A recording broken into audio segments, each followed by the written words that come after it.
Okay. तो hello students, तो पिछली क्लास में हम लोगों ने स्टडी करा था यूनिवर्सल लॉ ऑफ ग्रेविटेशन। और यूनिवर्सल लॉ ऑफ ग्रेविटेशन में एक्सेलरेशन ड्यू टू ग्रेविटी आज हमें समझना है। और उसके बेसिस पे हम लोगों ने एक सेंट्रॉइड के लिए भी निकाला था। सेंट्रॉइड में कितना होता है, नेट फोर्स कितना होता है, जीरो। अगर कोई भी सिमेट्रिक है फॉर्म, रेगुलर सरफेस है, तो देखा था ना एक ट्रायंगल, और उसके अलग अलग वर्टिसेस पे अगर सेम मासेस हो और ऑल साइड आर इक्वल, तो उसके सेंटर पे जो बनने वाला या फोर्स होगा वो जीरो के बराबर होगा। साथ साथ उस कंक्लूजन के बाद हमारा जो नेक्स्ट टॉपिक है that is called acceleration, acceleration due to gravity. और एक्सेलरेशन ड्यू टू ग्रेविटी में हम लोगों ने जी भी कैलकुलेट कर दिया था, है ना। एक्सेलरेशन ड्यू टू ग्रेविटी में जी कैलकुलेट करा था। तो acceleration due to gravity, gravity above the surface of earth और below the surface of earth, मतलब कि डेप्थ के लिए और above the surface of earth दोनों के लिए हमें समझना है। साथ ही साथ इसका वेरिएशंस भी होते हैं। जी का वैल्यू हाइट बढ़ने पे और अगर गहराई में जाएंगे उस ऑब्जेक्ट के लिए क्या होगा, चेंज होता है। साथ ही साथ अगर ऑब्जेक्ट क्या कर रही है, अर्थ जैसे रोटेट कर रही है, तो रोटेट करते टाइम क्या होता है, उस समय भी पार्टिकल्स अलग अलग जगह से अपनी पोजीशन चेंज करता है, तो उसका एंगल ऑफ रोटेशन बदलता है एक्सिस के साथ। तो उसकी वजह से भी क्या होगा, जी के वैल्यू में चेंजेस आएंगे। समझ पा रहे हो। और जी का वैल्यू अगर चेंज होगा तो यही कारण है। देखो, कभी अगर किसी ऑब्जेक्ट को हमें अर्थ के सरफेस से ऊपर फेंकना है, मतलब कि स्पेस में भेजना है, तो स्पेस में भेजने के लिए उसका जी का वैल्यू जीरो होना चाहिए, जब वहां पे ग्रेविटी ही नहीं लगेगा। स्मॉल जी का मतलब क्या है, एक्सीलरेशन ड्यू टू ग्रेविटी।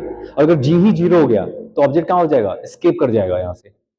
समझ पा रहे हो। एस्केप करने का मतलब क्या है, जैसे सैटेलाइट लॉन्च कराना है, साथ ही साथ उनको कहा रॉकेट को लॉन्च कराना है, किसी दूसरे प्लेनेट में भेजना है, तो उसके लिए हमें क्या करना पड़ेगा, एस्केप वेलोसिटी के साथ वर्क करना पड़ता है।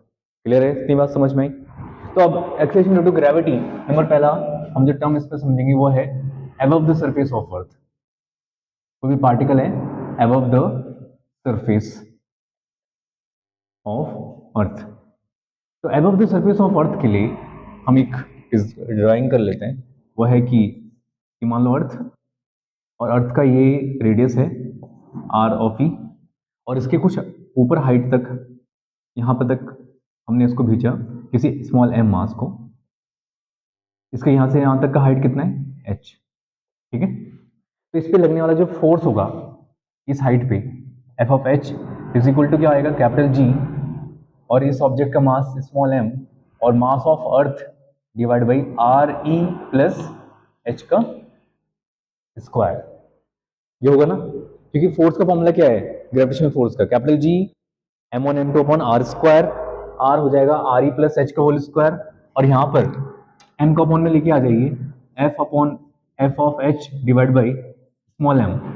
इसको क्या बोल सकते हैं, force upon mass, that is called acceleration. और कहाँ के लिए, above the surface of earth, H height पे, तो ये बन जाएगा capital G M E upon are E plus H upon full square में हमें पता है कि एच कैसा होना चाहिए, H is very very less than R of E, radius of earth से कम होना चाहिए। अगर आपने रेडियस ऑफ अर्थ से ज्यादा कर दिया हाइट को, तो ऑब्जेक्ट क्या हो जाएगा, अर्थ के सरफेस से ही बाहर निकल जाएगा फिर। तो इसलिए हाइट कम होना चाहिए। तो यहाँ पे इसको अगर हम अरेंज करते हैं तो ये बन जाएगा one plus H upon are e, और स्क्वायर एक आर ई स्क्वायर बाहर आ जाएगा। और capital G M E upon R square क्या होता है, स्मॉल जी, तो ये बन जाएगा आपका स्मॉल जी। और one plus H upon are e का होल स्क्वायर को क्या लिख सकते हैं, one plus H upon are e का होल स्क्वायर मतलब माइनस टू। और ये देखो, ये एक बाइनोमियल एक्सपेंशन हम यहाँ पे इसका करते हैं, क्या करते हैं, बाइनोमियल एक्सपेंशन। और बाइनोमियल एक्सपेंशन सिर्फ क्या करते हैं, पहले दो टर्म के लिए। इसको क्या मान लेंगे, वन प्लस इसको बनाएंगे एक्स, और ये क्या बनेगा आपका एन, या माइनस एन कहें तो इसका बाइनोमियल एक्सपेंशन क्या आएगा, पहले दो टर्म के लिए वन प्लस एन एक्स, तो ये हो जाएगा g of H is equal to g one minus two H upon are e. हमें ये कंक्लूजन देख के क्या लग रहा है कि जो जी ऑफ एच होगा वो जी के साथ किसका मल्टीप्लीकेशन हो गया है, one minus two H upon R E. इसका मतलब क्या होगा कि जी ऑफ एच क्या होगा, हमेशा जी से कम ही होगा, क्योंकि वन से माइनस हो रहा है ना, वन से कोई भी चीज माइनस होगी तो क्या आएगा, जीरो पॉइंट समथिंग, और जीरो पॉइंट समथिंग कुछ भी आएगा तो क्या होगा, जी के साथ मल्टीप्लाई होगा।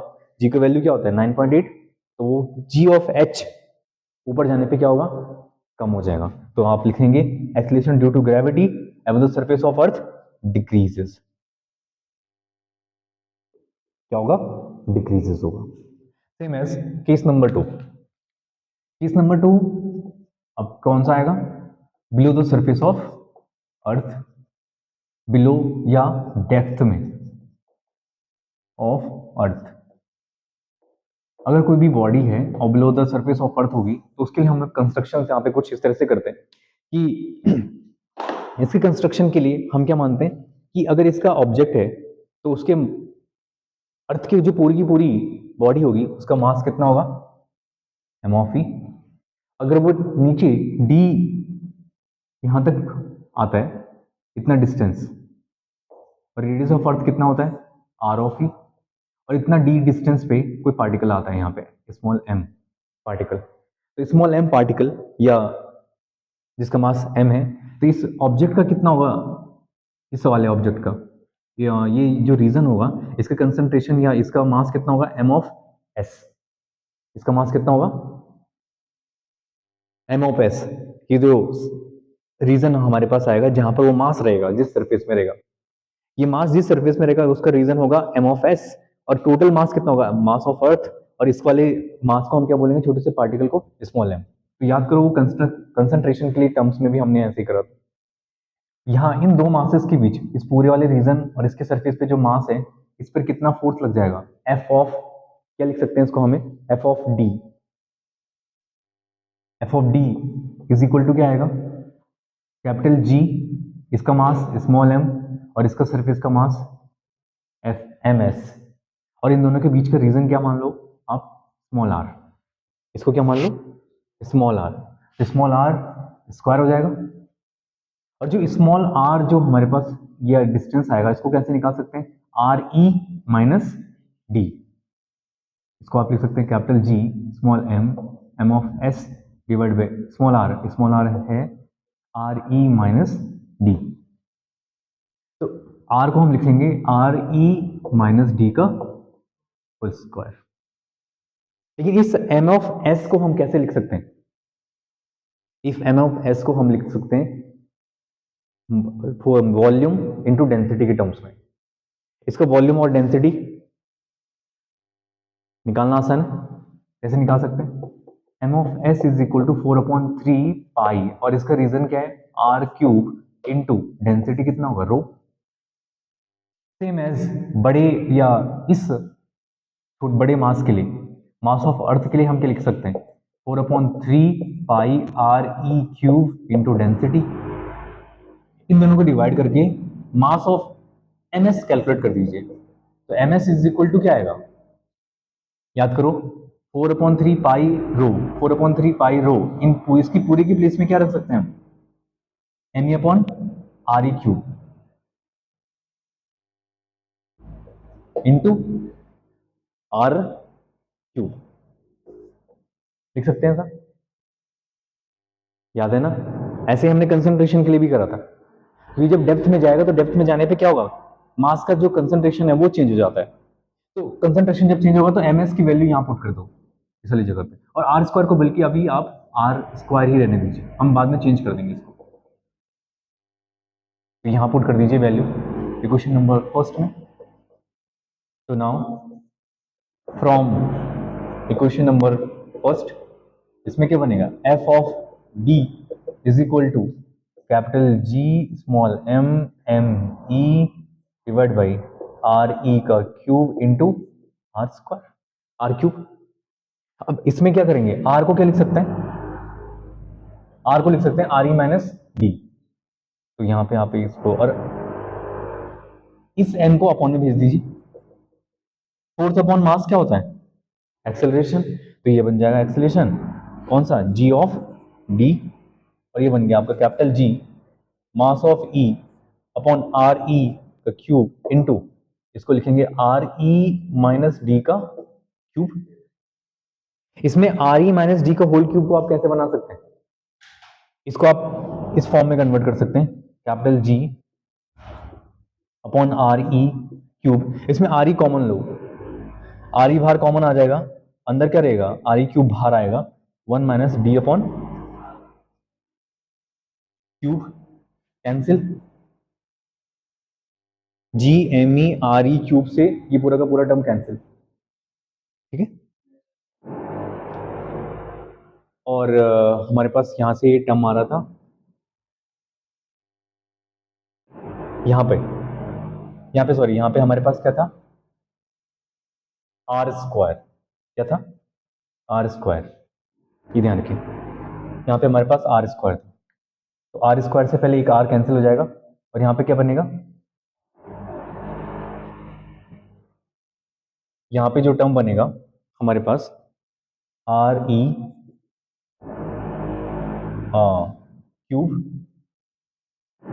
और यहाँ पे आर ई क्यूब बनेगा। आर स्क्वायर कौन सा था, आर स्क्वायर इस टर्म के साथ भी था, और यहाँ पे एम ई अपॉन आर ई क्यूब ये आया था, आर स्क्वायर लिखना भूल गए थे हम लोग, तो आर स्क्वायर से ये वाला टर्म कैंसिल हो गया, आर इतना बचा, आर को लिख सकते हैं ये are E minus D, R E common आएगा, यहाँ बचा आर ई क्यूब,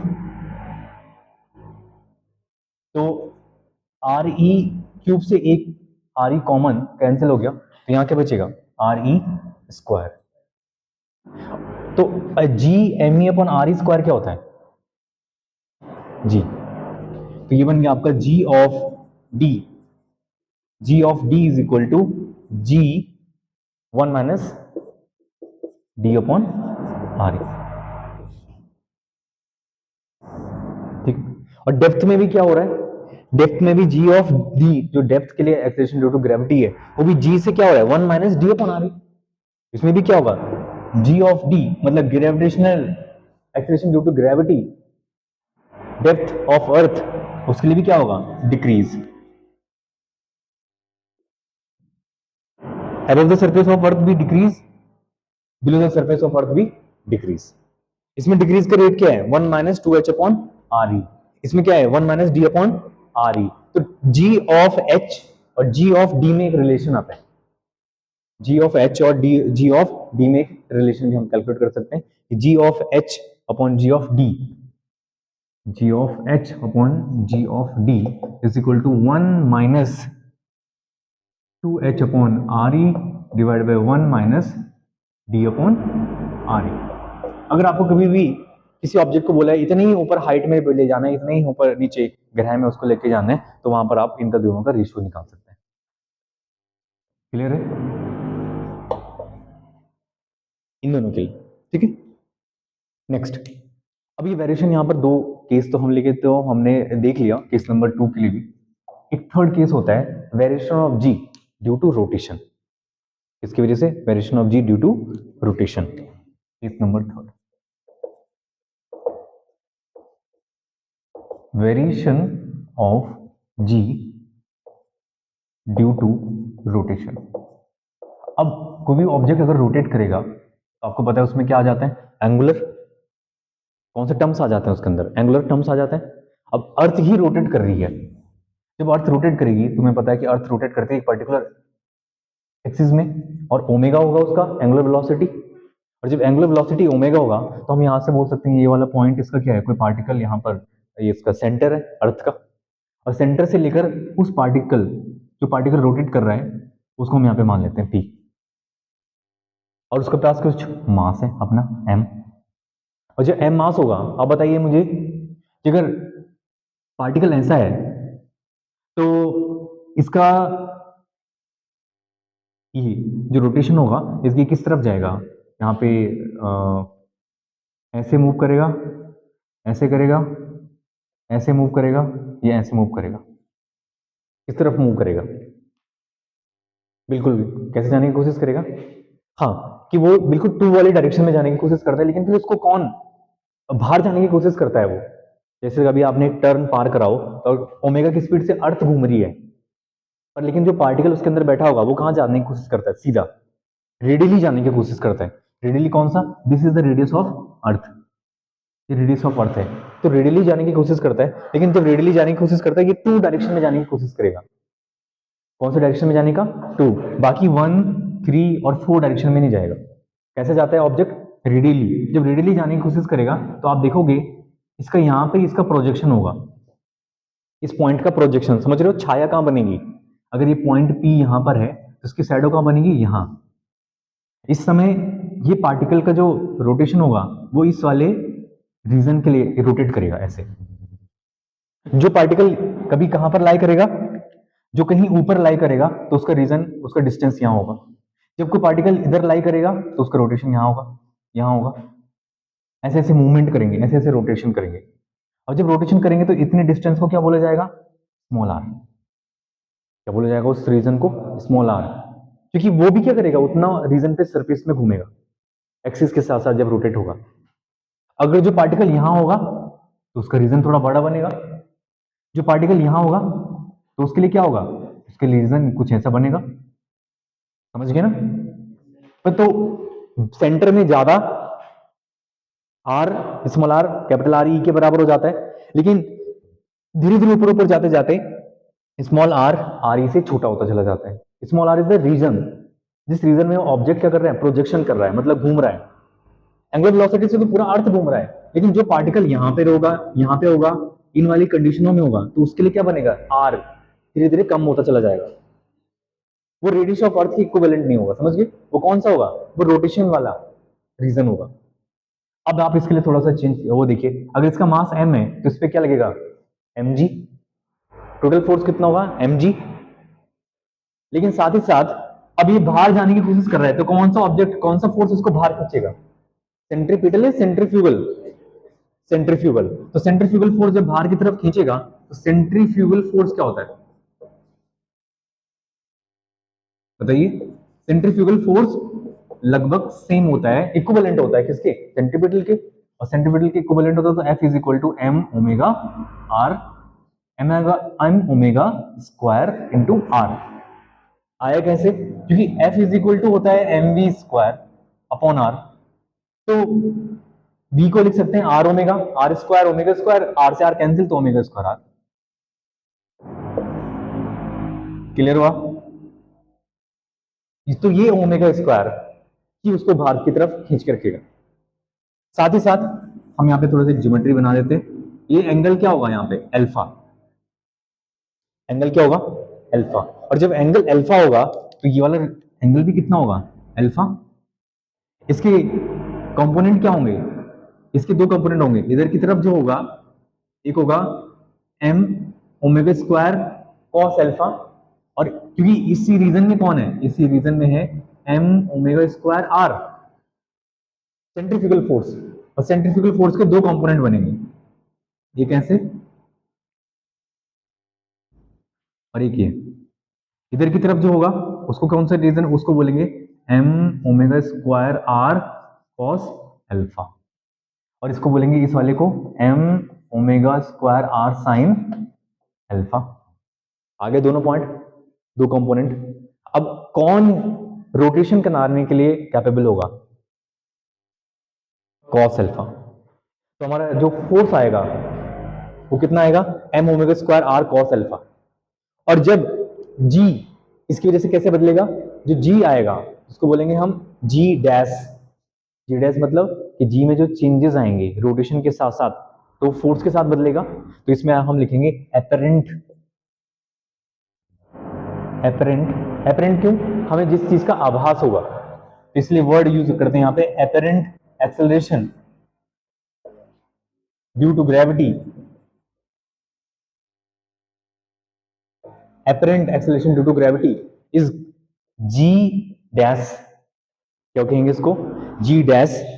और g dash इज इक्विवेलेंट किसके बराबर है आपका, नेट फोर्स कितना है ऑब्जेक्ट मास पे, mg। तो ये हो जाएगा g। आप पहले एपरेंट फोर्स भी बोल सकते हैं। एपरेंट फोर्स क्या होगा, एपरेंट फोर्स होगा net force minus, net force minus जो सेंट्रीफ्यूगल फोर्स है, फ्यूगल फोर्स। और नेट फोर्स कितना होगा mg, और ये कितना होगा m omega square r cos alpha. तो यहां से अगर आप क्या देखो एम एम कॉमन ले लोगे तो ये जो फोर्स आएगा आपके पास एपरेंट फोर्स, तो वह एपरेंट फोर्स किसके बराबर होगा, एपरेंट फोर्स ये होगा जी डैश। मतलब apparent force divide by mass is equal to g dash. और जी डैश किसके बराबर होगा, g minus m omega square r cos alpha. क्योंकि जब वो एक्चुअल जो फोर्स एम जी लग रहा था, अब वो एम जी नहीं लगेगा उस पर, वो थोड़ा सा क्या हो जाएगा, कम हो जाएगा हाइट के चेंज होने के। अब वो हम देख भी रहे हैं, अगर एबव द सरफेस ऑफ अर्थ जा रहे हैं तो जी का वैल्यू में चेंज आ रहा है। अब देखो इसको निकालेंगे कैसे, हमें यहाँ पे आर की वैल्यू चाहिए इस कंडीशन में, आर स्मॉल आर का वैल्यू कैसे कैलकुलेट करेंगे, इस ट्रायंगल से। ये जो ट्रायंगल बन रहा है, ये वाला ट्रायंगल दिख रहा है, ये वाला, इसमें ये भी अल्फा है, तो अल्फा और ये 90 डिग्री का ट्रायंगल एंगल होगा, तो alpha is equal to r upon are e cos alpha. Cos alpha is equal to small r upon are e, यहां पर जो ट्रायंगल बन रहा है अल्फा 90 डिग्री का ट्रायंगल, और ये आर ई है और ये स्मॉल आर है, तो कॉस अल्फा में कैसे मिलेगा, कॉस अल्फा मिलेगा आर अपॉन आर ई बीस अपॉन हाइपोटेनस। स्मॉल आर की वैल्यू कैलकुलेट कीजिए, आर ई कॉस अल्फा, इस आर ई की वैल्यू को यहां पुट कर दीजिए, क्या मिलेगा,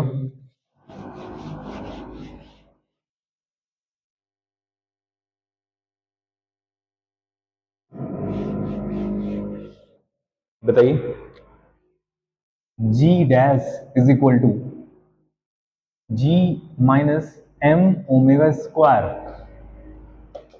are e square, sorry r e, और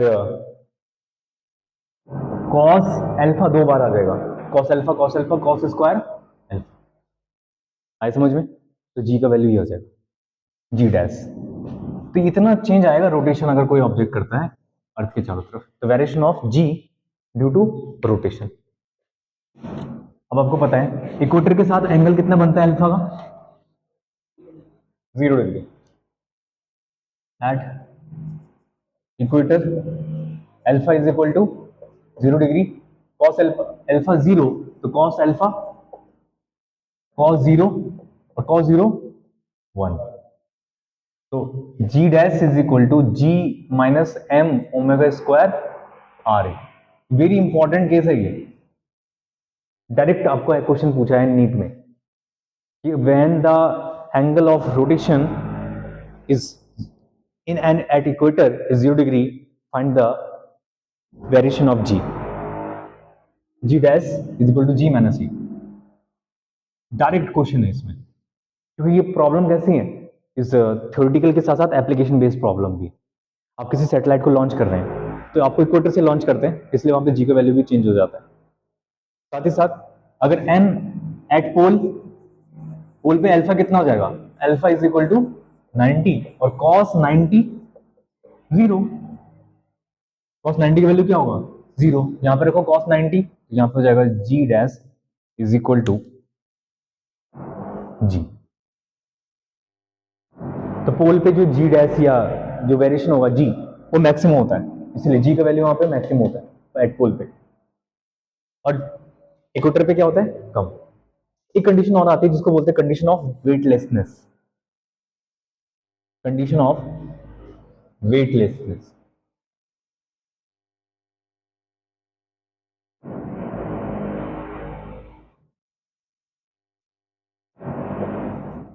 condition of weightlessness, condition of weightlessness की मींस जो जी डैश है अप्रोक्सीमेट जीरो की इक्विवेलेंट आ जाए, तो g is equal to M omega square r e, और वेटलेसनेस की कंडीशन मिलती है एट इक्वेटर, और इक्वेटर में अल्फा कितना होता है 0, कॉस स्क्वायर अल्फा, तो alpha is equal to 0 degree, तो जी इज इक्वल टू किसके बराबर आ जाएगा m omega square r e, और यहां से ओमेगा स्क्वायर एंगुलर स्पीड कितनी होनी चाहिए उस समय, एंगुलर स्पीड है यहां से आ जाएगी omega square equal to g upon m r e under root, ये एंगुलर स्पीड का फॉर्मूला भी आता है। आपको पता है omega, omega is equal to 2 pi by t, omega क्या होता है 2π/t। टाइम पीरियड भी कैलकुलेट कर सकते हैं यहां से, कितना बन जाएगा, t is equal to, t ऊपर जाएगा ये अपन में आएगा, तो ये बन जाएगा आपके पास G/m/re 2π√m into re/g। This is the time period of any particle, इसके लिए जो वेरिएशन कर रहा होगा, मूवमेंट कर रहा होगा किसमें, किसी रोटेशन ऑफ अर्थ के पास ही होगा, तो इतना टाइम पीरियड होता है उस पार्टिकल का। और ये क्या है, एंगुलर स्पीड। और ये क्या है, टाइम पीरियड। तो कॉन्सेप्ट समझ में आए किसके, जी के, क्या क्या, डेप्थ के साथ और below the surface, above the surface के साथ, वेरिएशन ऑफ जी, इक्वेटर, पोल, साथ साथ एंगुलर स्पीड, टाइम पीरियड। एक और चीज है, shape of earth, case number 4। आपको पता है अर्थ का शेप कैसा है, उसके बेसिस पे भी जी का वैल्यू चेंज होता है, शेप ऑफ अर्थ। और अर्थ का शेप कैसा है, यस जियोइड है। यहां से अगर यहां देखें तो रेडियस ऑफ एट पोल और रेडियस ऑफ इक्वेटर, उन दोनों में चेंजेस होता है। Radius of equator is greater than radius of pole. तो जी का वैल्यू आर के साथ कैसा सिग्निफिकेंट दिखाता है, 1/r² ठीक है, अर्थ के साथ। तो वही जी का वैल्यू अगर इक्वेटर में देखा जाएगा तो जी का वैल्यू क्या होगा इक्वेटर पे, less than ji of P. तो जी का वैल्यू क्या होता है, इक्वेटर पे कम होता है और पोल पे ज्यादा होता है। तो आपने ये सारे पॉइंट्स यहां से भी देखे, इसके बेसिस पे देखे, शेप के बेसिस पे, और डेप्थ और अबव द सरफेस के बेसिस पे भी देखे। तो जी के इन चेंजेस जो वैल्यूज हैं, इनके बदलने से फिर क्या होता है, फोर्स भी बदलता है। ठीक, नेक्स्ट टाइम हम लोग स्टडी करेंगे एस्केप वेलोसिटी का। तो जैसे जी का वैल्यू या कोई ऑब्जेक्ट के पास इतना वेलोसिटी मिल जाए कि वो अर्थ के सरफेस को ही एस्केप कर जाए, that is called escape velocity. ठीक है, ओके।